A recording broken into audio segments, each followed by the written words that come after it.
Voyager est censé apporter de la joie, de la découverte et de l'évasion. Mais parfois, un simple voyage se transforme en quelque chose de bien plus sombre. Derrière les monuments célèbres et les destinations de rêve se cachent des histoires de touristes qui ne sont jamais rentrés chez eux. Dans cette vidéo, nous allons découvrir 5 des morts de touristes les plus troublantes jamais enregistrées. De véritables affaires où des aventures vers l'inconnu se sont terminées par la peur, le mystère et la tragédie.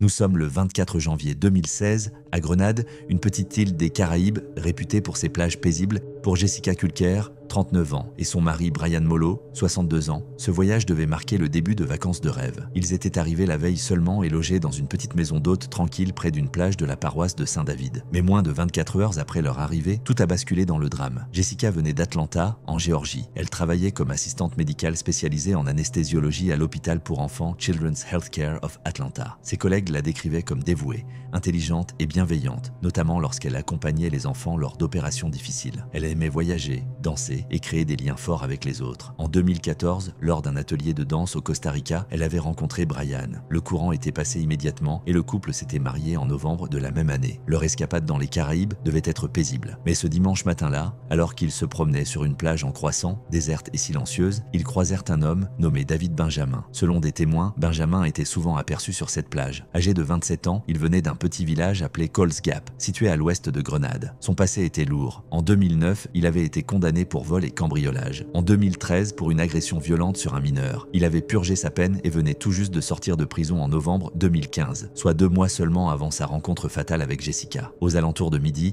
armé d'une machette, Benjamin força Jessica et Brian à se rendre dans une zone plus isolée de la plage, encerclée de mangroves, et leur réclama de l'argent. À un moment donné, Brian réussit à s'enfuir. Il courut pendant près de 15 minutes jusqu'à l'hôtel, hurlant à l'aide. Les clients et le personnel d'un complexe voisin se souviennent encore de ces cris, d'une douleur si brute qu'ils affirment que ce son restera gravé à jamais dans leur mémoire. La police arrive rapidement. Après avoir fouillé la plage et la forêt, elle découvrit, environ 1 heure plus tard, le corps de Jessica. Elle présentait une grave blessure à la tête et avait également été privée d'air. L'autopsie confirma que ces 2 blessures avaient entraîné sa mort. On apprit également qu'elle avait subi des sévices avant de mourir. Jessica a perdu la vie dans les mangroves, alors que Brian, ignorant encore ce qui était arrivé, attendait à l'hôtel. Lorsque la police lui annonça la nouvelle, des témoins racontent que sa douleur résonna à travers tout le complexe hôtelier. Dès le lendemain, David Benjamin fut arrêté et inculpé. Son identité et son passé ne furent pas immédiatement dévoilés, conformément à la loi grenadienne. Mais on apprit rapidement qu'il n'était sorti de prison que 2 mois auparavant. Benjamin risque donc la prison à vie s'il est reconnu coupable. La nouvelle choqua profondément l'île, peu habituée à une telle violence. La police royale de Grenade organisa plusieurs conférences de presse pour apaiser les craintes, rappelant que ces incidents étaient extrêmement rares et que la sécurité des visiteurs restait une priorité. À Atlanta, la communauté de Jessica fut anéantie. Lors de la cérémonie en sa mémoire, son amie et voisine Sarah Green la décrivit comme authentique, aimante et passionnée par la danse et les relations humaines. Brian, quant à lui, fut brisé. Ses voisins racontèrent que l'homme, autrefois sociable, ne sortait presque plus de chez lui à son retour. Il évitait les journalistes et parlait rarement de ce drame. Pourtant, il resta plus d'1 semaine à Grenade afin de témoigner devant le tribunal. Pour honorer la mémoire de Jessica, Sarah Green lança une campagne de financement participatif avec le soutien de Brian. L'objectif, récolter 30 000 $ pour créer une fondation au nom de Jessica destinée à soutenir les nourrissons, les jeunes enfants et les mères en difficulté, des causes qui lui tenaient particulièrement à cœur. 1 450 $ avaient été collectés. La mort de Jessica bouleversa à jamais ceux qui l'avaient connue. Elle avait consacré sa vie à protéger les enfants de la douleur. Grâce à la fondation, ses proches espèrent continuer sa mission, même si sa vie a été brutalement interrompue lors de ce voyage qui devait être un moment de joie.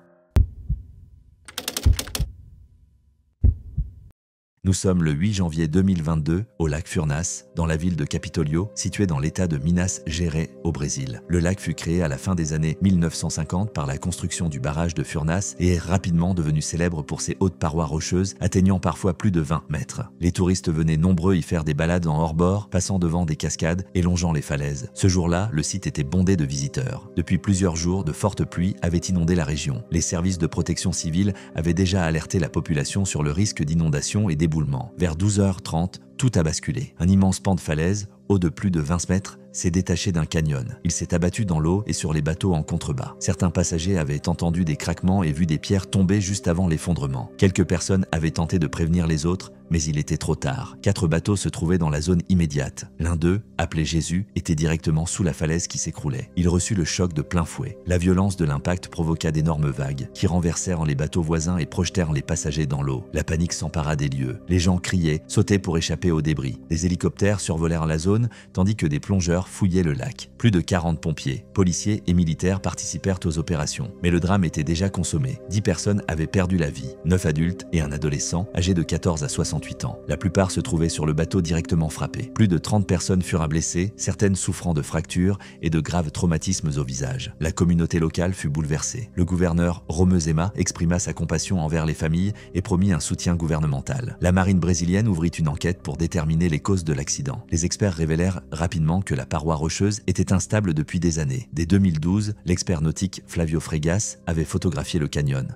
où l'on voyait déjà une grande fissure. Il avait même publié l'image en ligne, avertissant que le bloc finirait par s'effondrer. Son avertissement s'avéra exact. Les géologues expliquèrent que l'érosion fragilisait la roche depuis des siècles et que les pluies intenses avaient accéléré son effondrement. Des survivants racontèrent les instants précédant la catastrophe. Andrea Mendonça, une passagère, avait remarqué des cailloux tomber et en avait parlé au conducteur du bateau. Celui-ci avait minimisé, jugeant la situation sans gravité. Quelques instants plus tard, l'énorme bloc se détachait. Des vidéos diffusées en ligne montrent des passagers criant au bateau voisin de s'éloigner de la falaise. Le lieutenant Pedro Iara, du corps des pompiers du Minas Gerais, expliqua que la roche sédimentaire du canyon était naturellement fragile. De petites chutes de pierres étaient fréquentes dans la région, mais un effondrement d'un seul bloc de cette taille était exceptionnel, semblable à un domino qui bascule d'un coup. L'expert en gestion des risques Gerardo Portela souligna que les bateaux étaient trop proches des falaises et trop nombreux. Ils auraient dû être ancrer la proue tournée vers le large, prêts à fuir si nécessaire. Les autorités avaient d'ailleurs émis des avertissements ce même jour concernant les pluies abondantes et les têtes d'eau, un phénomène pouvant provoquer des crues soudaines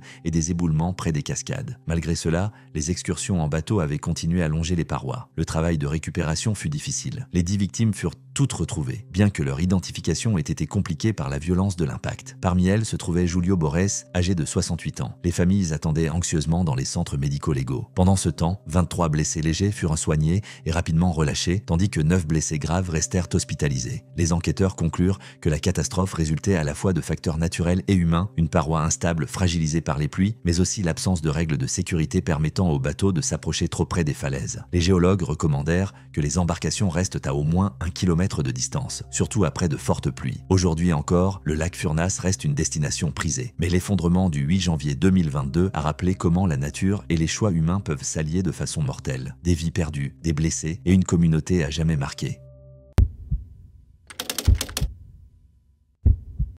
Nous sommes le 11 novembre 2017, à Livingstone, en Zambie. Sabine Gussen, une Belge de 57 ans, vivait en Afrique depuis 16 ans. Elle aimait profondément cette terre, ses habitants, et plus que tout, sa faune, sa véritable passion, les éléphants. Ses réseaux sociaux regorgeaient de photos accumulées au fil des années lors de ses expéditions dans les parcs nationaux zambiens. Ce week-end-là, elle séjournait au Mora River Lodge en compagnie de son ami de longue date, Wim van Green, 64 ans, originaire de Roran, aux Pays-Bas. Tous deux s'étaient rendus dans le sud de la Zambie pour visiter le parc national de Mosi-oa-Tunya, réputé pour ses paysages et ses éléphants en liberté. Pour Sabine, ce genre de sortie n'avait rien d'inhabituel. Elle connaissait bien la région et savait comment se comporter face aux animaux sauvages. Sa famille la décrivait comme calme, expérimentée et respectueuse. Sabine et Wim étaient sortis observer un troupeau d'éléphants près du lodge. Ils se tenaient à environ 25 mètres, assez proches pour bien voir les animaux, mais selon leur famille, toujours à une distance jugée sûre. Sabine semblait détendue, aucun signe de panique. Il n'avançait pas, ne tentait pas de provoquer les éléphants. Il se contentait de regarder, en silence, puis en quelques secondes, tout bascula. Un éléphant se détacha soudainement du troupeau et chargea droit sur eux. Personne ne l'avait vu venir. Les rapports indiquent que Sabine fut frappée la première. Wim réagit aussitôt. Selon sa famille, il n'hésita pas une seconde. Il tenta d'aider son ami, mais avant qu'il ne puisse l'atteindre, l'éléphant se retourna contre lui. Tous deux furent attaqués et n'y survécurent pas. La police confirma que Sabine et Wim étaient morts sur place, écrasés par l'animal. Les autorités rapportèrent ensuite qu'ils s'étaient approchés trop près pour prendre des photos. Mais leurs familles contestèrent cette version, affirmant qu'ils étaient restés prudents et respectueux de la distance de sécurité. Pour elles, ce n'était pas de l'imprudence, mais un acte imprévisible d'un animal sauvage. La famille de Sabine rappela son expérience. Plus d'une décennie passée en Afrique, de nombreuses visites de parcs et un profond respect des règles et des risques liés aux éléphants. Quant à Wim, il avait perdu la vie en essayant de lui porter secours. jours. Leurs corps furent transférés à la morgue de Livingstone. La nouvelle se répandit rapidement en Zambie, en Belgique et aux Pays-Bas. Les médias soulignèrent à la fois le courage de Wim et le long parcours de Sabine sur le continent africain. Leur famille, elle, restait sous le choc, incapable de comprendre comment une telle tragédie avait pu se produire en un instant. Les autorités zambiennes réagirent en renouvelant leurs avertissements aux touristes. Lewis Daka déclara dans la presse locale « Les éléphants peuvent sembler calmes, mais ils sont puissants et imprévisibles. » Il exhorta les visiteurs à toujours maintenir une distance de sécurité. Cet avertissement survenait une semaine seulement après un autre drame à Livingstone où un agent de sécurité avait été piétiné par un éléphant en allant travailler dans un lodge voisin. L'inquiétude grandissait déjà autour de la sécurité face aux éléphants, et la mort de Sabine et Wim ne fit que renforcer ces craintes. L'histoire attira l'attention du monde entier, non seulement par sa violence, mais aussi à cause du profil des victimes. Une femme ayant bâti sa vie en Afrique et un homme reconnu pour son courage. Leurs proches les décrivirent comme respectueux de la nature et profondément liés l'un à l'autre. Ce qui s'est réellement passé ce jour-là reste incertain. La police affirme qu'ils s'étaient trop rapprochés pour des photos, mais leur famille réfute catégoriquement cette version. Faute de témoins directs ou de caméras, la vérité demeure floue. Ce qui est sûr, en revanche, c'est qu'ils ont perdu la vie en quelques secondes, dans un lieu qu'ils croyaient connaître et comprendre. Cette tragédie survenue au Mora River Lodge reste l'un des incidents de safari les plus troublants de ces dernières années. Un moment où le calme s'est mué en chaos, sans avertissement, et où 2 vies ont été brutalement écourtées. C'était le dimanche 5 mai 2024 dans la vallée du Bito, au nord de l'Italie. Ghizlane Moudassir, une femme de 41 ans, originaire du Maroc, profitait d'une excursion d'une journée avec des proches. Ils étaient allés au parc d'aventure Fly Emotion, dans les montagnes d'Alporia près du lac de Côme. Ce jour-là, le parc était bondé et la météo agréable. Les 2 nièces de Ghizlane venaient de terminer leur descente en tyrolienne. C'était maintenant à son tour. Depuis des années, Ghizlane vivait à Sant'Angelo Lodigiano avec son mari Michel, resté à la maison ce jour-là à cause d'un mal de dents. Mariés depuis 9 ans, ils n'avaient pas d'enfants. Souhaitant partager cette expérience avec ses nièces, elle les avait emmenés à Fly Emotion, une attraction très prisée. Le parcours faisait près d'1 kilomètre et reliait les villages d'Alberto, Persan Marco et Beima. Les participants s'élançaient à environ 900 mètres d'altitude et pouvaient atteindre jusqu'à 100 km/h avant d'atterrir à la station de Beima, située à 730 mètres. Le parc vantait une expérience unique, voler au-dessus de la vallée. Depuis son ouverture en 2011, plus de 220 000 personnes avaient essayé l'attraction sans aucun accident majeur. Mais cet après-midi-là, tout a basculé dans le drame. Des témoins ont déclaré plus tard que Ghizlane semblait confuse lors des préparatifs. Elle paraissait désorientée, avait du mal à se mettre en position et ne suivait pas totalement les instructions. Le personnel l'aidait à fixer son harnais avant de la lancer. Ses nièces, qui l'attendaient de l'autre côté, filmaient sa descente. Alors qu'elle approchait de la station à grande vitesse, elle s'est brusquement arrêtée, suspendue dans les airs à environ 18 mètres au-dessus du sol. Elle s'est débattue alors que ses pieds glissaient hors du harnais. Suspendue verticalement, elle est restée ainsi quelques secondes avant de chuter d'environ 20 mètres dans la forêt en contrebas. Les secours sont arrivés rapidement, mais Ghizlane n'a pas survécu à l'impact. Les visiteurs du parc, choqués et horrifiés, ont assisté à la fermeture immédiate de l'attraction. Peu après, le site officiel annonçait la suspension de toutes les activités. Les autorités ont ouvert une enquête pour homicide involontaire contre X. La vidéo filmée par les nièces est devenue une pièce centrale, aux côtés du harnais de Ghizlane, du matériel et des registres de maintenance du parc. Quand son corps a été retrouvé, seuls les sangles supérieures du harnais étaient encore fixées. Les sangles de jambes, elles, manquaient. Un rapport d'ingénierie a confirmé que les sangles inférieures n'avaient pas été correctement ajustées. Parfois, elles semblaient même totalement absentes. Le rapport soulignait aussi qu'aucun contrôle secondaire n'avait été effectué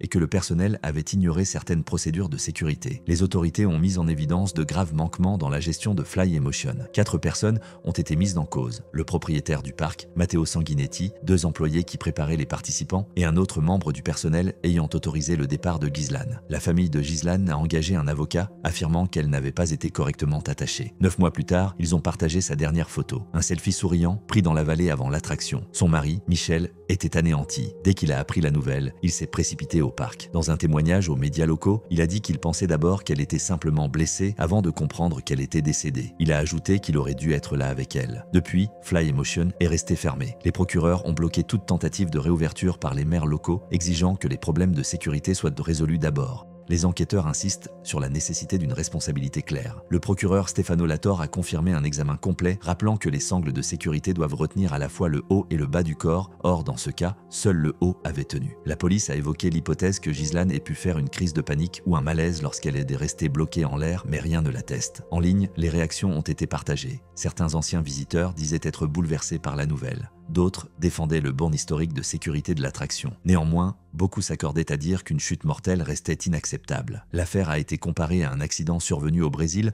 en 2022 où un homme était mort après la rupture d'une tyrolienne. Mais contrairement à ce cas, la mort de Gisèle était directement liée au système de harnais. Aujourd'hui, le parc demeure fermé. L'enquête est toujours en cours et sa famille attend encore des réponses.